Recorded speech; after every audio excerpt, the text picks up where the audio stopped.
Hello everyone. इस video में हम प्रोजेक्टाइल मोशन से रिलेटेड ही कुछ टॉपिक्स को पढ़ेंगे और कुछ उससे क्वेश्चंस होंगे। तो पहला है कि velocity of projectile at any time. Last video में हमने देखा था कि प्रोजेक्टाइल मोशन क्या होता है, उसकी मैक्सिमम हाइट क्या होती है, हॉरिजॉन्टल रेंज क्या होती है, टाइम ऑफ फ्लाइट क्या होता है। तो वैसे ही है कि एक प्रोजेक्टाइल का किसी भी टाइम पे वेलोसिटी क्या होगी। तो जैसे एक प्रोजेक्टाइल को हमने प्रोजेक्ट किया, हमने ऐसे प्रोजेक्ट करा उसे, किसी टाइम पे वो यहां पहुंच गया इस पॉइंट पे।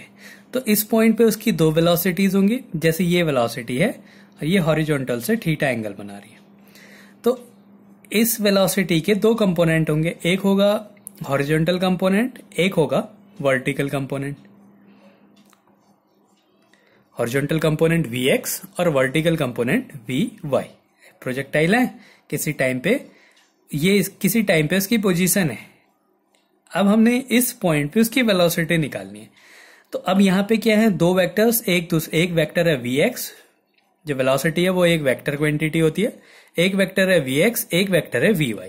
अब अगर हमने यहाँ पे इसका रिजल्टेंट निकालना है तो रिजल्टेंट क्या होगा, ये वेलोसिटी होगी और इसकी वैल्यू क्या होगी, under root Vx square plus Vy square.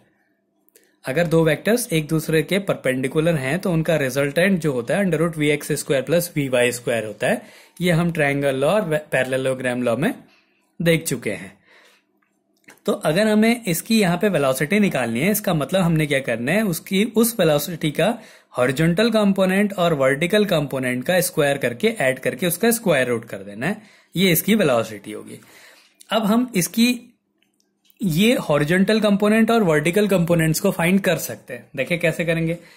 अगर हम हॉरिजॉन्टल मोशन के लिए लेते हैं, अगर हम हॉरिजॉन्टल मोशन को ले रहे हैं तो हॉरिजॉन्टल मोशन, अब हॉरिजॉन्टल मोशन में क्या होता है कि जो वेलोसिटी होती है वो हमेशा कांस्टेंट रहती है और वो हमेशा u cos थीटा रहेगी।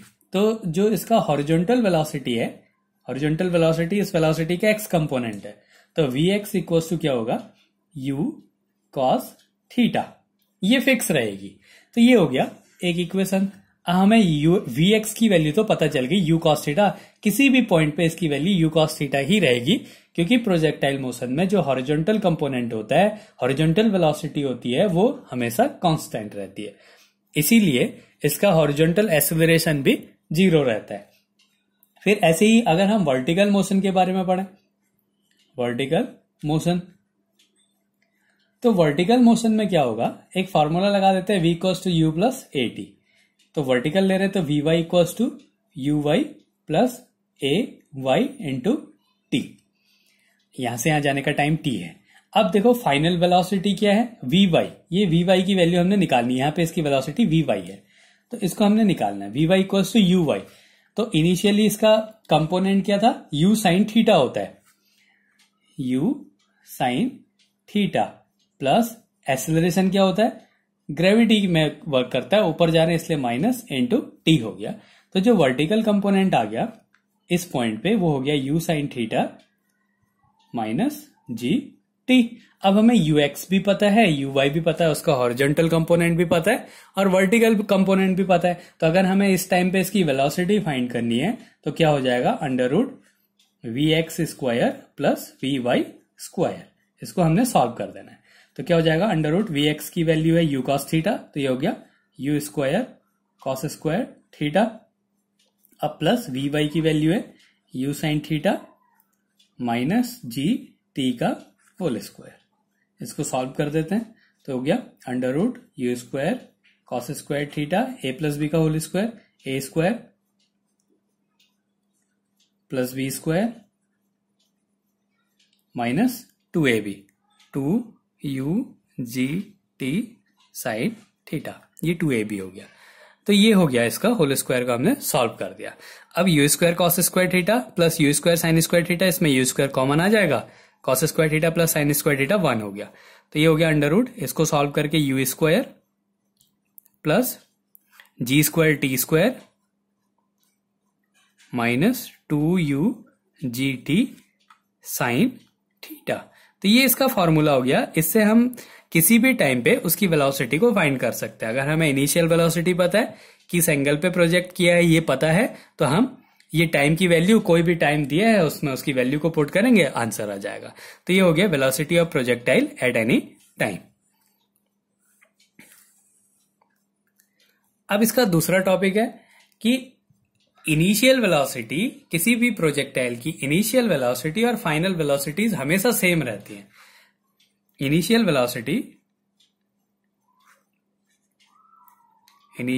Velocity of a projectile is equal to final velocity, its final velocity.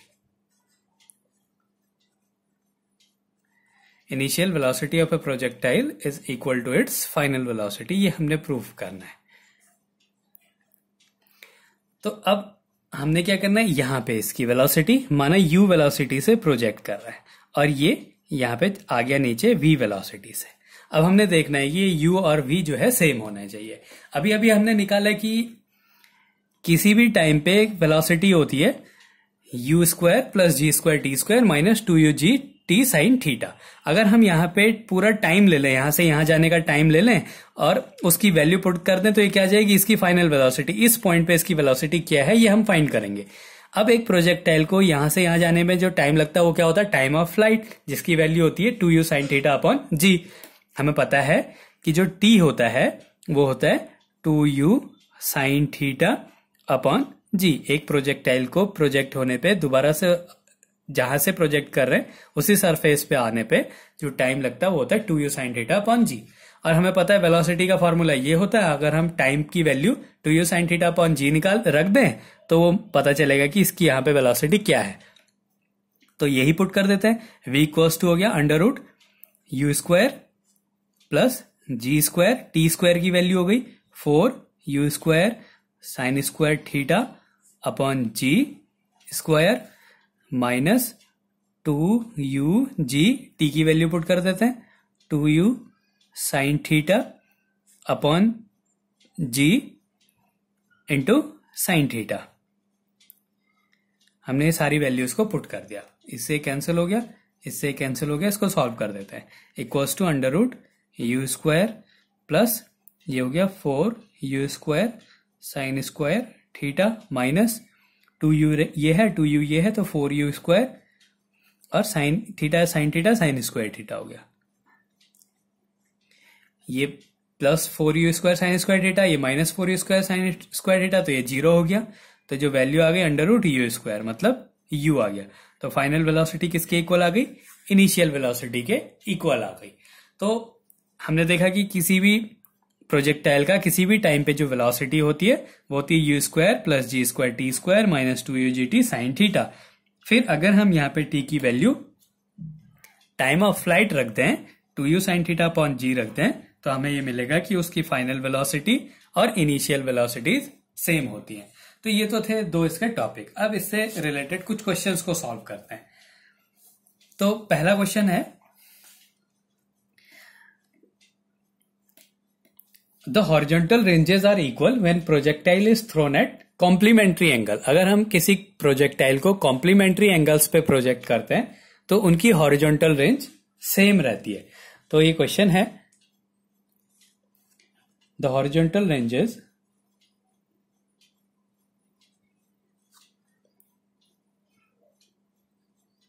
Are equal when projectile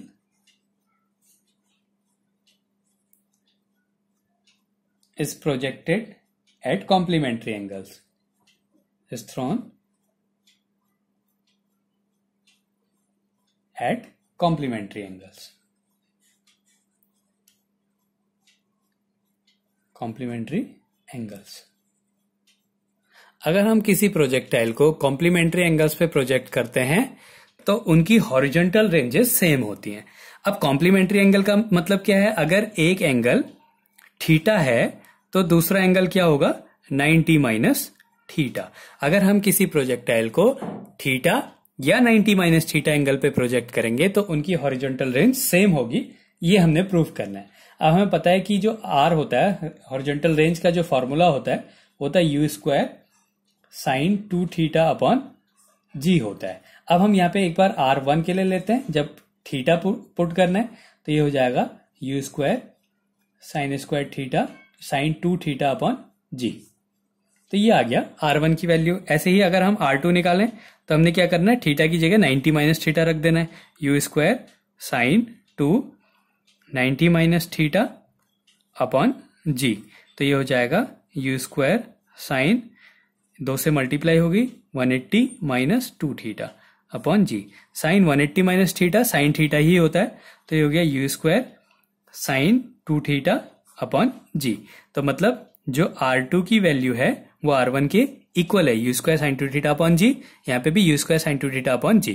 तो ये हमने निकाला था थीटा पे और दूसरा निकाला 90 माइनस थीटा पे। तो अगर हम दो ऑब्जेक्ट को कॉम्प्लीमेंट्री एंगल्स पे थ्रो करेंगे तो उनका जो हॉरिजॉन्टल रेंज है वो हमेशा सेम रहेगा। ये हो गया पहला क्वेश्चन। अब दूसरा क्वेश्चन है कि find the ratio of maximum height and horizontal range when projectile is throne for maximum range. अगर एक प्रोजेक्टाइल को मैक्सिमम रेंज पे फेंका जाता है तो वहां पे उसकी मैक्सिमम हाइट और मैक्सिमम रेंज का रेशियो क्या होगा। Find the ratio of maximum height and horizontal range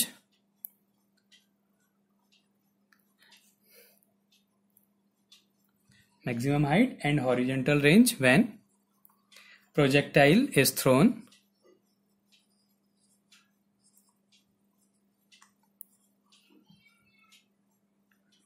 for maximum range।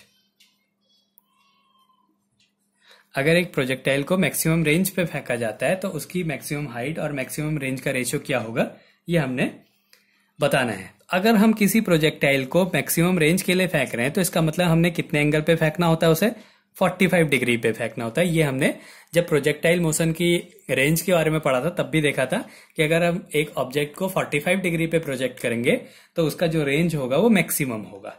तो ये आ गया इसका एंगल। अब इस क्वेश्चन के अकॉर्डिंग जो थीटा है वो 45 डिग्री होगा।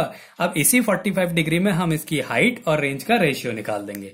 तो पहले h निकालेंगे। h इक्वल्स टू होता है U square sine square theta upon 2g। You square sine square theta upon 2g होता है। तो यहाँ पे थीटा की 45 वैल्यू पुट कर देते हैं, you square sine square 45 upon 2g। तो हो जाएगा यू स्क्वायर साइन 45 की वैल्यू 1/√2 होता है, उसका स्क्वायर करेंगे तो 2 हो जाएगा। तो 2 पहले से ही है तो ये हो जाएगा 1/4g। तो ये हो गई h की वैल्यू। अब इसके बाद r की वैल्यू, इस 45 के लिए r की वैल्यू होती है यू स्क्वायर अपॉन g होती है। अब इनका रेशियो निकाल देना है हमने, h upon r equals to U square upon 4g upon U square upon G. तो इसको सॉल्व करेंगे तो क्या आ जाएगा 1/4। तो मतलब हाइट और रेंज का जो रेशियो होगा वो होगा 1/4 होगा। तो ये इसका दूसरा क्वेश्चन है। इसी तरीके से एक और क्वेश्चन सॉल्व करते हैं। इसमें कहता है 2 projectile are thrown with the same speed of projection. 2 projectile are throne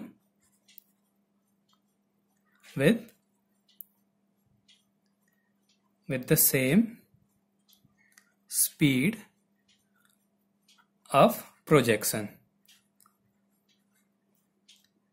उनकी स्पीड जो है वो तो सेम है एट डिफरेंट एंगल, लेकिन एंगल अलग अलग है। Different angles such that their ranges are same. ये तो कंडीशन है कि दो प्रोजेक्टाइल को एक ही वेलोसिटी से प्रोजेक्ट करा और इस एंगल पे करा कि उनकी हॉरिजॉन्टल जो रेंजेस हैं वो सेम है। मतलब एक को थीटा एंगल पे प्रोजेक्ट करा और एक को 90 माइनस थीटा एंगल पे सेम वेलोसिटी से प्रोजेक्ट करा। ये तो है इतने का मीनिंग। अब कहता है what is the ratio of their maximum height। maximum height। तो उनकी हाइट का रेशियो क्या होगा ये हमने फाइंड करना है। तो क्वेश्चन के अकॉर्डिंग क्या कह रहा है कि जो एंगल है, एक एंगल थीटा है, दूसरा एंगल 90 माइनस थीटा होगा। ये क्वेश्चन से पता चल रहा है हमें। क्यों? क्योंकि उनकी रेंजेस सेम है। तो रेंजेस सेम कब होंगी? जब उनको कॉम्प्लीमेंट्री एंगल्स पे थ्रो किया जाता है। ये अभी हमने पढ़ा है। तो इस क्वेश्चन में क्या हो गया कि जो एंगल्स हैं वो तो सेम है और इनकी जो वेलोसिटी है, इनिशियल वेलोसिटी, वो भी सेम है। दोनों की इनिशियल वेलोसिटी u है। तो जो हाइट का फॉर्मूला होता है U square sine square theta upon G, 2g। तो यहां से हम पहले h1 निकालते हैं, पहली हाइट पहले एंगल के लिए। तो वेलोसिटी इनिशियल सेम रहेगी, you square sine square theta upon 2g हो गया। अब ऐसे ही h2 निकाल देते हैं, h2 equals to U square sine square, अब ये है 90 माइनस थीटा अपॉन 2g। अब sine 90 minus theta cos theta होता है, तो sine square 90 minus theta cos square theta हो जाएगा। तो इसको सॉल्व करेंगे तो आ जाएगा U square cos square theta upon 2g। ये आ गई h2 की वैल्यू। अब क्वेश्चन में हमें क्या निकालना है? h1 अपॉन h2 ये फाइंड करना है। तो ये हो गया U square sine square theta upon 2g upon U square cos square theta upon 2g। इसको सॉल्व करेंगे तो ये कैंसिल हो जाएंगे, ये कैंसिल हो जाएगा। Sign square theta upon cos square theta हो गया टेन स्क्वायर थीटा। तो मतलब उनकी जो हाइट है उनका जो रेशियो होगा वो होगा टेन स्क्वायर थीटा रेशियो 1। तो इस तरीके से हम प्रोजेक्टाइल मोशन के क्वेश्चंस को सॉल्व करते हैं।